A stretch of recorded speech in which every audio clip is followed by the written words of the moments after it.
IMF,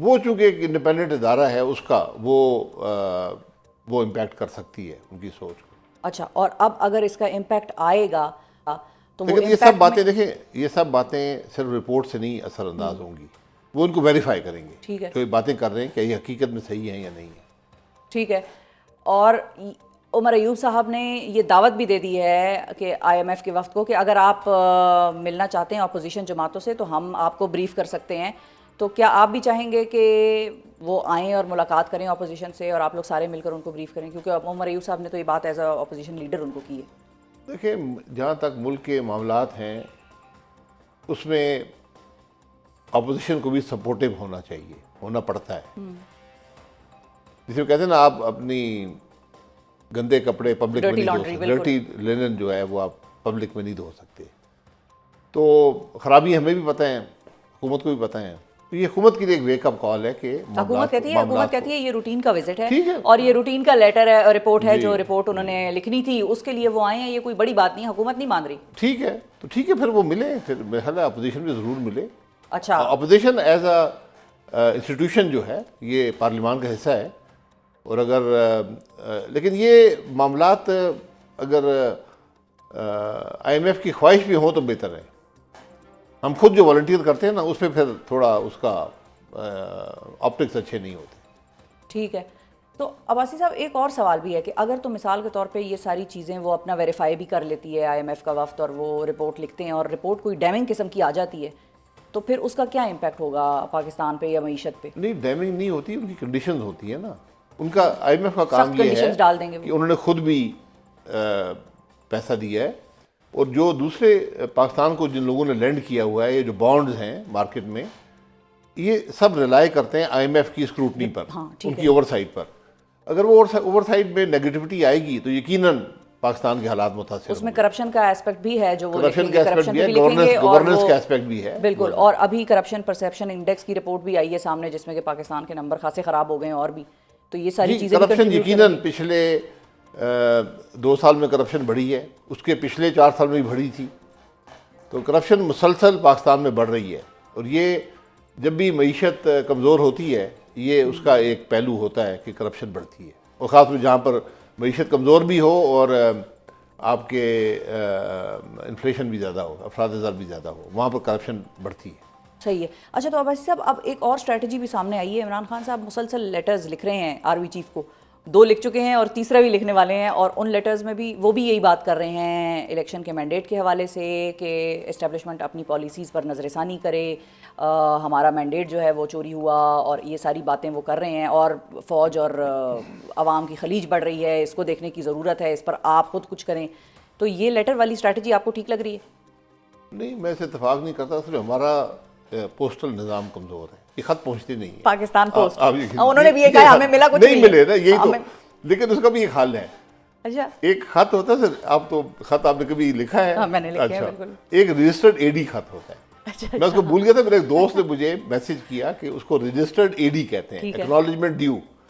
وہ جب آپ وہ لگاتے ہیں خط کے ساتھ, تھوڑے پیسے زیادہ دینے پڑتے ہیں. عمران خان صاحب کو تھوڑے پیسے زیادہ خرچ کرنے پڑیں گے تاکہ اگلا بندہ رسید پہ سائن کرے, رجسٹرڈ اے ڈی ہو, ہاں کہ مجھے مل گیا. یہ وہ کہے گی جی میں نہیں ایکسیپٹ کرتا. دونوں صورت عمران خان صاحب کو وہاں سے جواب آ جائے گا کہ خط مل گیا, یہ وہ قبول نہیں کر رہا. ٹھیک ہے, ٹھیک ہے. لیکن خیر وہ میری ان کو رائے یہ ہوگی کہ خط جو ہے پاکستان کے عوام کو لکھیں, یہی خط جو ہے ان کو پبلک کر دیں, پاکستان کے عوام کو لکھیں. پبلک تو ہے نا, آرمی چیف کو لکھنے کا مقصد کیا ہے؟ ٹیکنیکلی تو وہ یہی, ان کی پی ٹی آئی والوں سے جب ہماری بات ہوتی ہے وہ کہتے ہیں کہ یہ کوئی ایسا خط نہیں تھا جو بائی پوسٹ ہم نے بھیجا ہو یا آرمی چیف کو بھیجا ہو. وہ یہی ہے کہ وہ اوپن لیٹر ہے, وہ عوام کو بھی ہے, وہ اکیڈیمکس کو بھی ہے, پروفیسرز کو بھی ہے, بیوروکریٹس کو بھی ہے, سب کے لیے وہ لکھا ہوا ہے, اور وہ اوپن لیٹر ہے اور ہم نے لگا دیے ہیں. اب تیسرا بھی اوپن لیٹر بار بار جو ہم نے سنا ہے کہتے ہیں کہ آرمی چیف کو بھیجا, بالکل چیف کو لکھا ہے, وہ بات میں اس سے اتفاق نہیں کرتا. اچھا, مطلب اس کا خط لکھنا ہے, جو بات بھی کرنی ہے کھل کر. وہ پولیٹیکل لیڈر ہیں. آرمی چیف ایک ملک کے ادارے کے سربراہ ہے. ٹھیک ہے, تو کیا وہ یہ کہہ رہے ہیں کہ ملک کا ادارہ ہی ملک چلا رہا ہے؟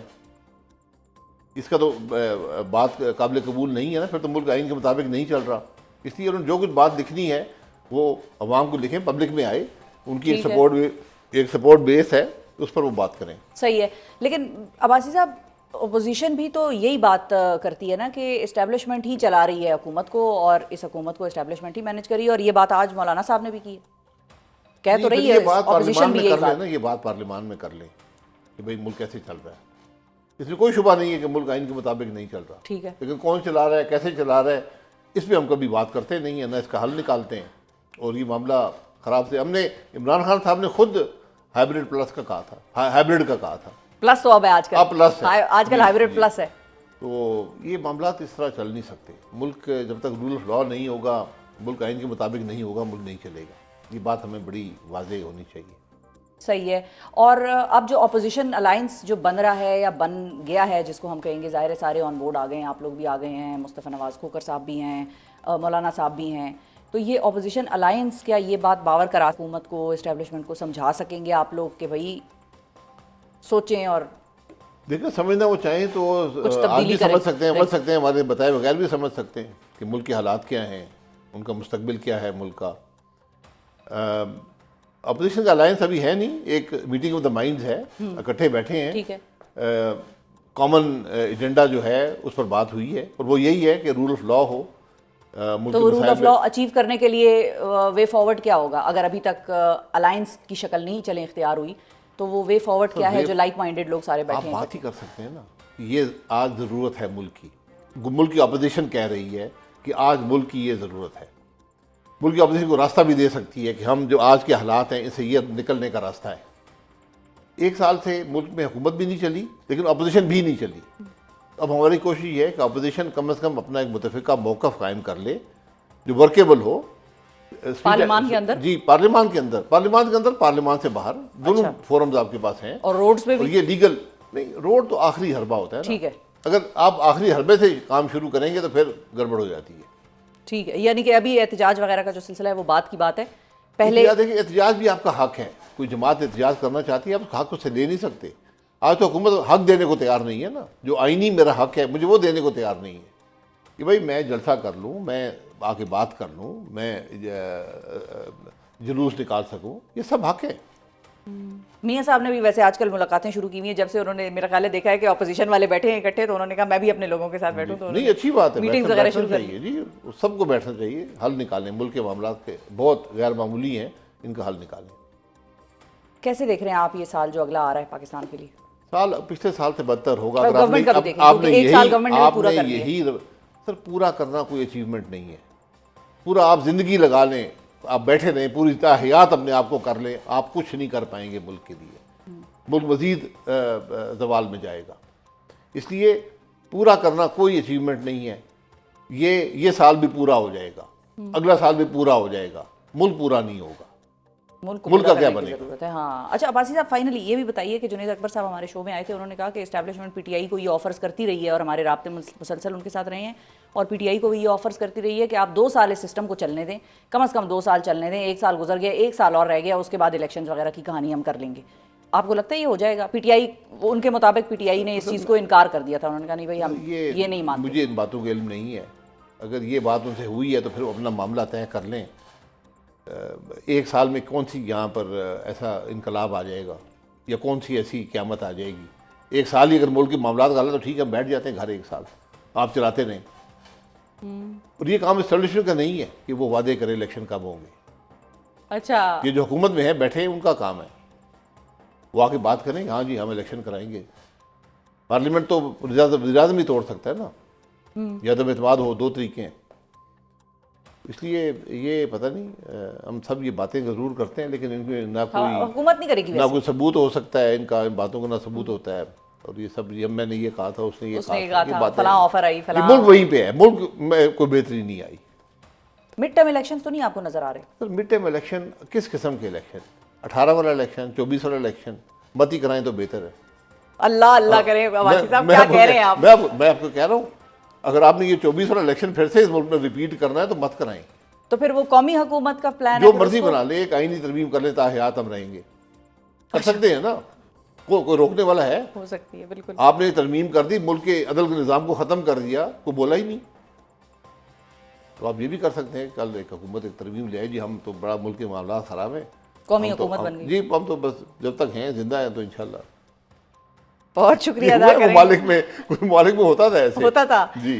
بہت شکریہ ادا کریں گے شاہد خاقان عباسی صاحب. ناظرین، سابق وزیر اعظم پاکستان ہمارے ساتھ موجود ہیں. عباسی صاحب نے بڑے معنی خیز انداز میں بہت ساری باتیں کر دیں. اب اس پر کوئی کان دھرے, کوئی سننے والا ہو, سمجھنے والا ہو تو ان باتوں کو سمجھے کہ عباسی صاحب کیا کہہ گئے آج. اب ہم جائیں گے حکومت کی طرف, حکومت کا موقف لیں گے, پوچھیں گے حکومت سے کہ یہ جو خط و کتابت ہو رہی ہے اور جو چیف جسٹس صاحب کی ملاقات IMF کے وفد کے ساتھ ہو رہی ہے, اس سے کیا نکلتا ہوا وہ دیکھ رہے ہیں, اور کیا وہ کنسرنڈ ہیں کہ باہر کا ایک وفد آ کے پاکستان میں چیف جسٹس سے یہ پوچھ رہا ہے کہ آپ کے عدلیہ کا نظام کیسا چل رہا ہے. ان دو سوالوں کا کی جو کہ اس وقت تواتر کے ساتھ حکومت سے پوچھے جا رہے ہیں. پہلا تو یہ کہ آخر چیف جسٹس یحییٰ آفریدی نے گزشتہ روز IMF وفد سے ملاقات کیوں کی, اور دوسرا یہ کہ اپنے اقتدار کا پہلا سال مکمل ہونے کے بعد موجودہ سیٹ اپ مزید کتنے سال نکال سکتا ہے. یہ سوال بچے کی زبان پہ ہے اور ہمیشہ ہی رہتا ہے. ویسے this is not about just this government, یہ پاکستان کا ایک قومی سوال ہے ناظرین کہ حکومت کیا اپنا مدت میعاد پورا کرے گی.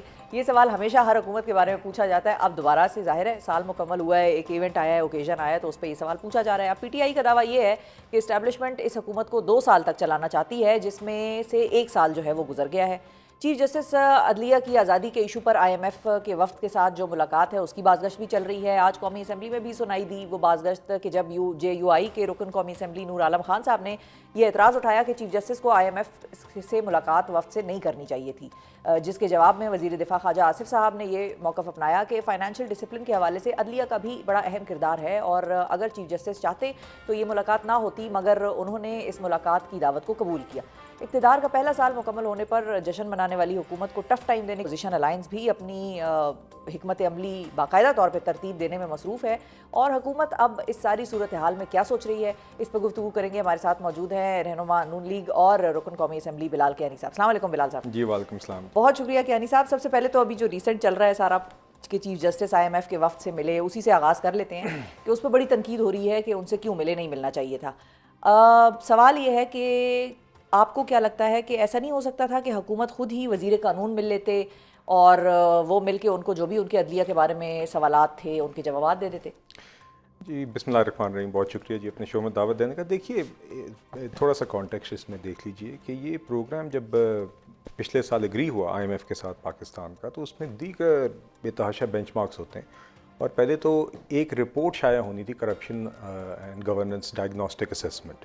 اس رپورٹ کے شائع ہونے کی حد تک ایک کمٹمنٹ اس پروگرام میں کی گئی, اور اس میں ساری جماعتیں, کیونکہ سب کی حکومتیں صوبوں میں بھی تھیں, یہ سب ڈسکشن کا حصہ تھیں, اور یہ کمٹمنٹ اس رپورٹ کی شائع ہونے کی اور اس کے لیے اس مشن کے آنے کی تب طے ہوئی تھی, اور یہ پبلک ڈاکیومنٹ ہے جو ویب سائٹ پہ. تو ایک یہ جو تاثر دیا گیا کہ اچانک کوئی نئی چیز ہے, ایسا نہیں ہے.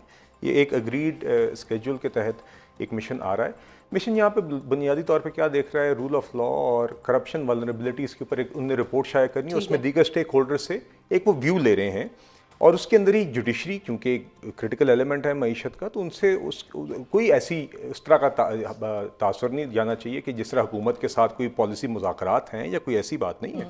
وہ بنیادی طور پہ ایک مشن ہے جو پاکستان کے اندر رول آف لا اور کرپشن ولنریبلٹیز کے اوپر ایک رپورٹ جولائی تک شائع ہونی ہے. تو اس حد تک وہ جوڈیشری سے ہی مل رہے ہیں, سب سے مل رہے ہیں, اور آئی تھنک اس میں کوئی ایسی چمڑے کی بات نہیں. دنیا میں دیگر جگہوں پہ IMF کرتا بھی ہے. سے تو IMF کے کسی بھی وفد کا ملنا انپریسیڈنٹڈ رہا ہے. نہیں دیکھیے جوڈیشری, میری انڈرسٹینڈنگ یہ ہے کہ چیف جسٹس کے 2 کردار ہوتے ہیں, ایک ایز اے جج and as the master of the roster, دوسرا as an administrator of the court. تو دیکھیے جوڈیشری اٹ سیلف بھی دیگر کیپیسٹی بلڈنگ کے اوپر دیگر اداروں کے ساتھ انٹرنیشنل ملاقاتیں کرتی ہے. آئی ڈونٹ تھنک اس میں as an administrative head of the court اس میں میرے خیال سے کوئی ایسے چمبے کی بات نہیں ہے. اگر اس کے اوپر ایک ڈسکشن ہوئی ہے, ہم دیکھتے ہیں اپنے چیف جسٹس کو دیگر اور فورمز پہ جا کے بھی وہ ان ایشوز کے اوپر پینل میں بیٹھتے ہیں, ڈسکشن کرتے ہیں, پلنری کرتے ہیں.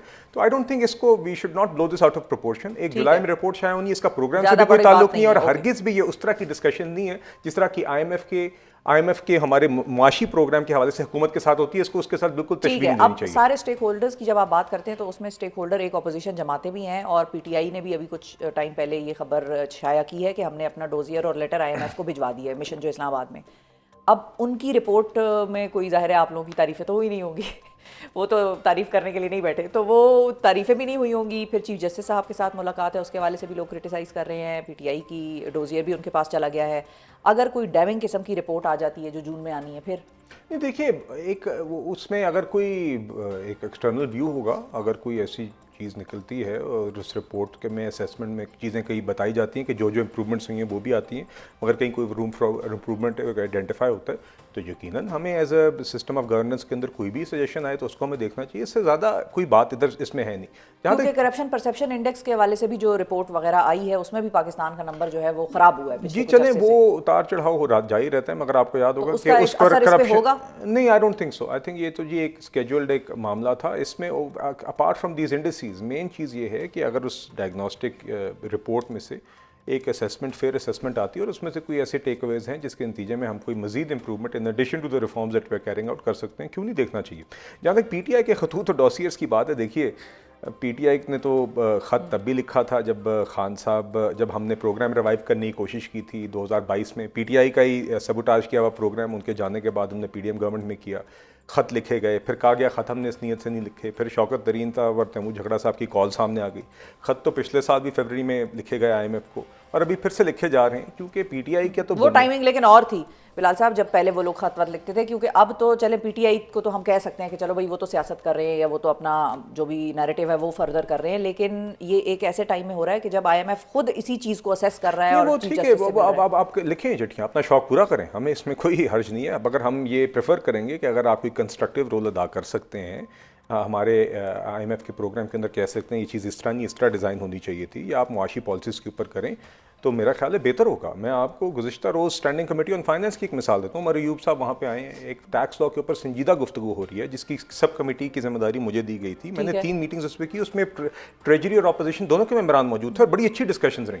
مگر کل اس ماحول کو آگے عمر ایوب صاحب نے ٹورپیڈو کیا. انہوں نے وہاں پہ آ کے سیاسی بات کر کے واک آؤٹ کر گئے, رادر دین ایک معاشی پالیسی کے اوپر یا ایک ٹیکس لا کے اوپر اپنی گفتگو کرتے ہیں. انہوں نے اس لا پہ کوئی بات نہیں کی. وہ تو احتجاج ہی کر رہے ہیں نا, مگر دیکھیے یہ پارلیمان میں احتجاج ہی کر رہے ہیں, روز آتے ہیں بینر اٹھا کے اور روز جاتے ہیں, وہ احتجاج کے موڈ میں ہیں. ہاں تو احتجاج کے وہ کنٹریبیوٹ نہیں کرنا چاہتے گورنمنٹ کے اس میں. بالکل ٹھیک ہے, تو چلیں آپ نے اگر یہ ان کی نیت ہے تو پھر آپ اپنا کام جاری رکھیں. ہم پریفر کریں گے کہ کنسٹرکٹیو کرٹیسزم بھی بے شک آئے, مگر کنسٹرکٹیو سوچ کے ساتھ آئے.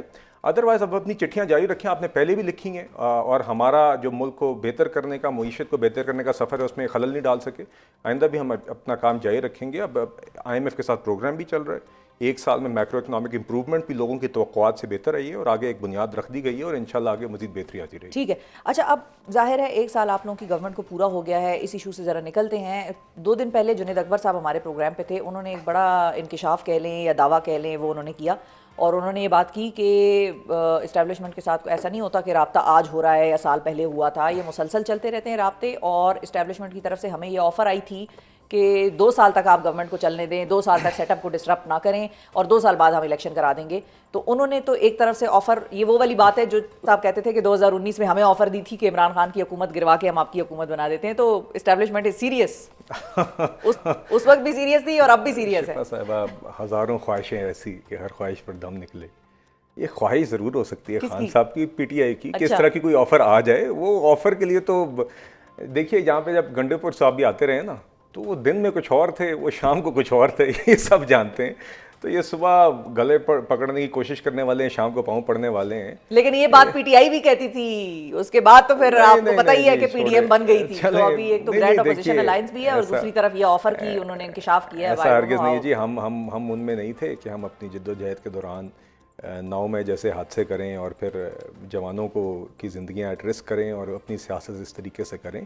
تو بہرحال بات یہ جی کہ ایسی کوئی نہ آفر ہے نہ ہوئی ہے, اور ان کی خواہش ضرور ہو سکتی ہے, مگر میرا نہیں خیال اس کا کوئی امکان ہے. تو باقی چلیں, اب پی ٹی آئی نے جس طرح کا فائنل کال بھی اب فیل ہو گئی. اب فائنل کال کے بعد بندہ کیا کر سکتا ہے؟ اس طرح کے بیانات ہی دے سکتا ہے, اس طرح کے احتجاج ہی کر سکتا ہے, یا احتجاج کا کم از کم ایک لبادہ اوڑھ سکتا ہے. اور باقی تو ان کی ٹوٹ پھوٹ جو ہم اسمبلی میں بھی روزانہ دیکھ رہے ہیں نظر آ رہی ہے. تو چلیں, انہوں نے بھی کچھ اپنی سیاست چلانی ہے, چلاتے رہیں, مگر ہم امید کرتے ہیں کہ اسمبلی کے اندر بھی اور قومی معاملات پہ اگر ایک کنسٹرکٹیو کردار ادا کریں, ایک کنسٹرکٹیو اپوزیشن کا کردار ادا کریں, تو ان کے لیے بھی بہتر ہوگا اور اوور آل نظام کے لیے بھی بہتر. لیکن وہ تو نہیں ادا کر سکتے, وہ ان کی تو مرضی ہے, مذاکرات بھی نہیں چلے. میرے خیال سے ان کا بھی اسی میں جہاں نقصان پر ہے. آپ دونوں ساتھ بیٹھے تھے تو وہ مذاکرات بھی ختم ہو گئے, احتجاج مذاکرات سے وہ بھاگ گئے, اور یہ روایت انہوں نے اپنی برقرار رکھی. وہ تو انہوں نے کہا جوڈیشل کمیشن نہیں بنانا. نہیں دیکھیے, بات یہ ہے کہ آپ نے 2-3 نشستوں کے بعد تیسری نشست میں تو آ کے آپ اپنی 2 صفوں کی چٹھی لا سکیں. پہلی میٹنگ میں آپ تیار نہیں, تو آپ لوگوں نے ملوایا ہی نہیں ان کو ان کے لیڈر سے. وہ تو میٹنگ ہی نہیں ہو سکی کتنی دیر تک. نہیں, پہلی میں وہ آئے کہ جی ہمارے بندے نہیں, ہمیں کچھ ٹائم چاہیے. دوسری میں انہوں نے آئے کہ انہوں نے کہا لیڈر سے میٹنگ کرنی ہے. نہیں, دوسری اب یہ 1.5 مہینہ گزر گیا, دوسری میں آ کے پھر سے بتا رہے ہیں دوسری میٹنگ میں, اور اس کے دوران ملاقاتیں ہوتی رہی ہیں. اس 1.5 مہینے کے اندر بھی ان کی ادروائز ملاقاتیں رہی تھیں. دوسری ملاقات میں جب یہ آئے تو انہوں نے وہاں پہ آ کے کہا ہمیں مزید وقت درکار ہے. کمیٹی نے کوئی ان کا تمسخر نہیں اڑایا. انہوں نے کہا یار آپ کی مرضی, آپ کو اگر ٹائم چاہیے آپ لیں. انہوں نے کہا یہ ایک ملاقات ہو جانی چاہیے. ملاقات اس میں تھوڑی سی تاخیر ہوئی, ملاقات بھی پھر ہو گئی. اچھا ملاقات ہمیں چاہیے کہ بالکل آزاد ماحول میں ہو. نہیں وہ بنی گالا میں تو بیٹھے بھی نہیں ہیں, اڈیالہ جیل میں ہی بیٹھے ہوئے ہیں نا, اور وہ کسی وجہ سے ہی بیٹھے نہیں. لیکن انفیٹڈ ملاقاتیں ویسے بھی تو ہوتی رہی ہیں نا, جب سنجانی کا فیصلہ ہوتا تھا کہ بھائی سنجانی میں رہ جائیں, سنجانی میں کر لیں, رات صبح 7 بجے علی امین جا رہے ہیں. وہ تو خیر اس ٹائم پہ ہم نے یہ دیکھا, وہ تو ہم نے اس ٹائم پہ یہ دیکا کہ خان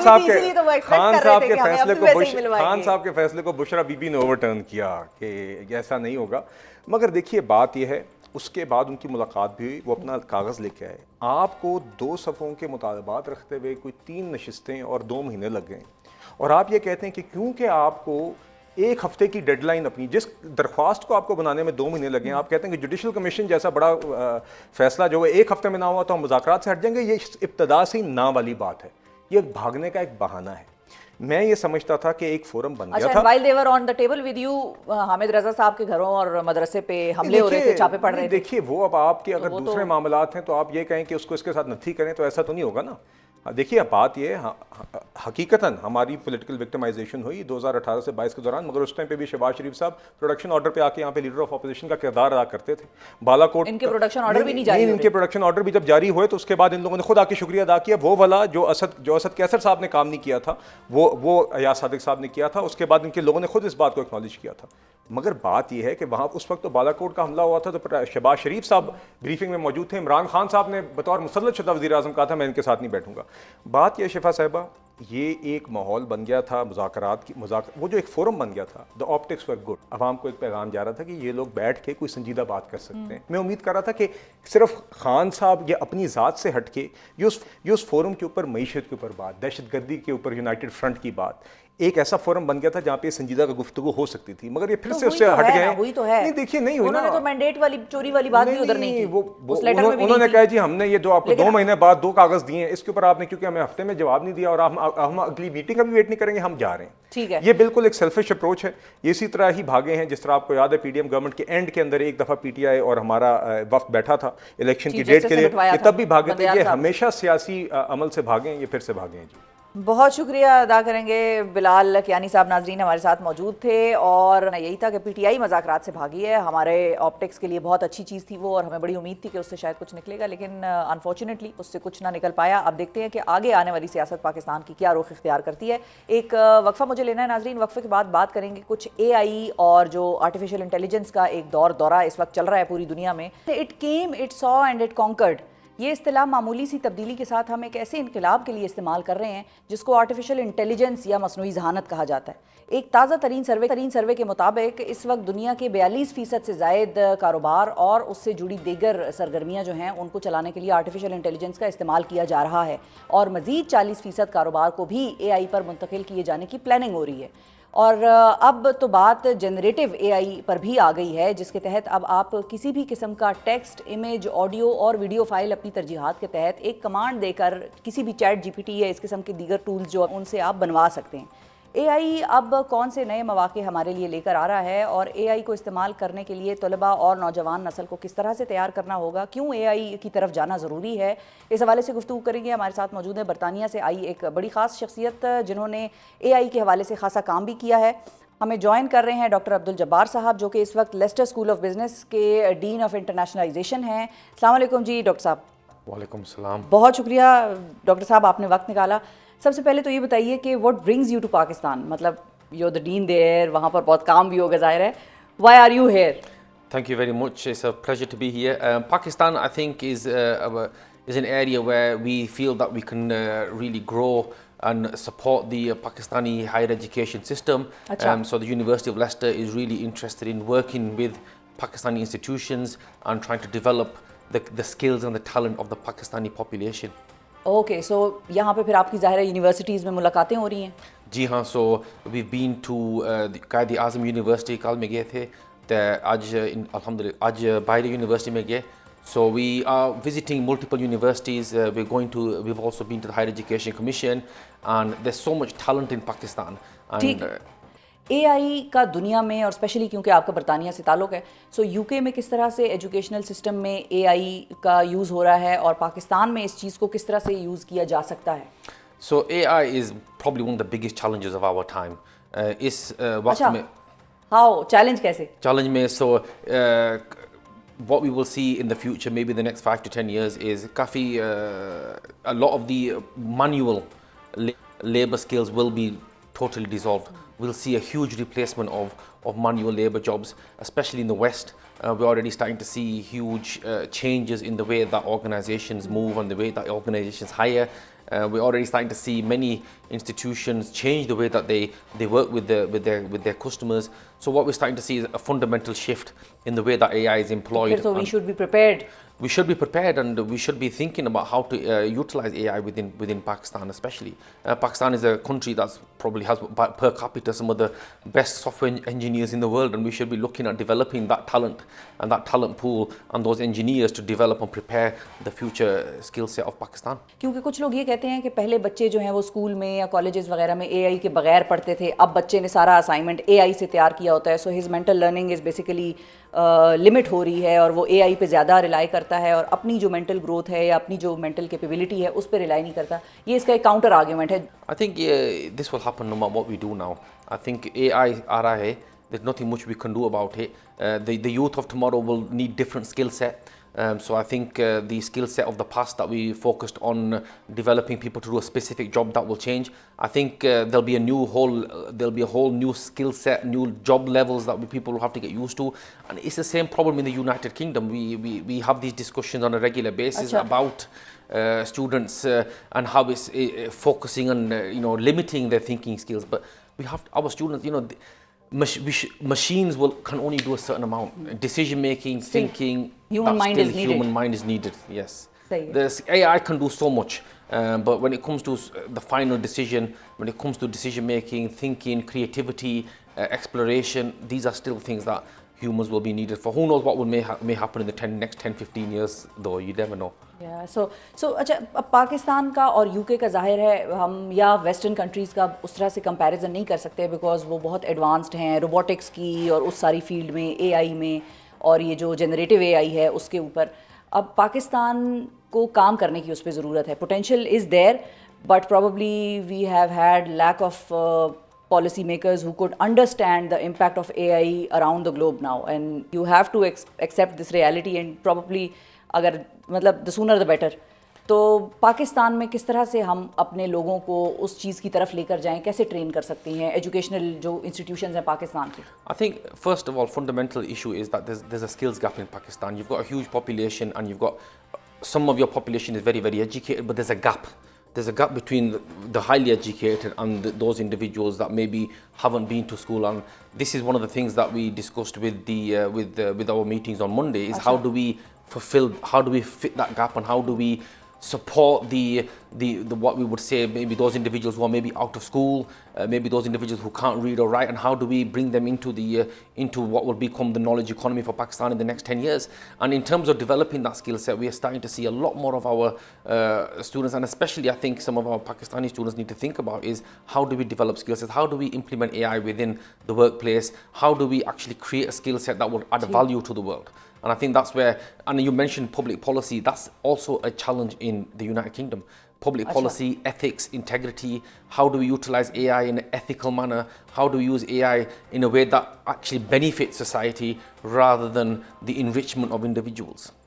صحیح ہے. اچھا اینڈ فائنلی ڈاکٹر صاحب یہ بھی بتائیں کہ اب جو اسٹوڈنٹ یہ نہیں سوچ رہا تھا کہ میں شاید AI میں کوئی ڈگری کر سکتا، ان کے لیے اف آئی آسک یو کہ why should they be selecting AI, why should they be choosing AI, what would be your answer to them? I think they won't have a choice in 3 to 5 years. I think AI will fundamentally change every single aspect of society that we know and life. So every field, every job will be fundamentally changed. So for example, agriculture, we always think of agriculture, and Pakistan is known for its agriculture. Country, yeah. But agriculture will change, it can forecast the weather, it can forecast yields, it can tell you when the best time to plant specific crops. there's so much that AI can add value to a specific organization, to a specific country. So even in law, even in business, in education, what we will fundamentally see a changing of the way that industry operates. So I think AI will change the way that we as individuals within the next 5 years, especially generative AI, will change the way that we work. It will change the way that we develop, and it will change the way that we actually provide value to society. So it's not really a question of why we should do it. It's a question of how we should so manage how we should manage. And I think this is not just this is a challenge in the whole of the Western world, because AI, and especially generative AI, has really come out of the blue in the last probably year and a half. So it's a challenge that a lot of countries are facing. How do we prepare a whole aspect of society to take advantage of AI? How do we generate the ethical framework around AI? Because AI can provide a lot of opportunities for a lot of very nefarious activities, but how do we create the ethical framework around that? And how do we create public policy that supports the flourishing of an AI ecosystem? And we will, we'll see more and more of that, and we can see that at this moment in time, AI is a fundamental. It's a game of chess between some of the biggest countries in the world right now, and who controls the AI infrastructure will control some of the biggest technologies in the world in the next few years. So it's a huge opportunity. I think that's what we need to look at. There are challenges with everything, but it's about how do we tackle those challenges. And I think Pakistan is one of those countries that's fundamentally prepared for these types of challenges. It's got a huge population that's digitally literate. It's got a huge population of individuals that are I have known people who haven't been to school, but they can use smartphones. Exactly. So this is the future of AI. This is the future of Pakistan. Thank you so much, Dr. Jabbar. Thank you so much for being on the show.